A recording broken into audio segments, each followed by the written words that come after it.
Service in Jackson has issued a tornado warning for Chickett County in southeast Arkansas, Sacramento County in west central Mississippi, East Carroll Parish in northeast Louisiana, West Carroll Parish in northeast Louisiana, until 5:45 p.m. Central Daylight Time.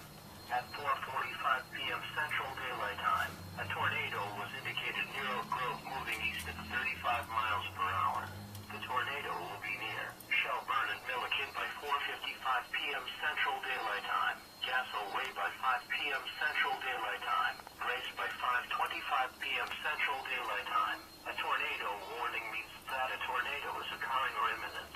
You should activate your tornado action plan and take cover now. A tornado watch remains in effect until 11 p.m. Central Daylight Time Thursday evening for southeast Arkansas and northeast Louisiana and Mississippi. Repeating, a tornado warning has been issued until 5:45 p.m. Central Daylight Time for the following parish: West Carroll Parish, Louisiana.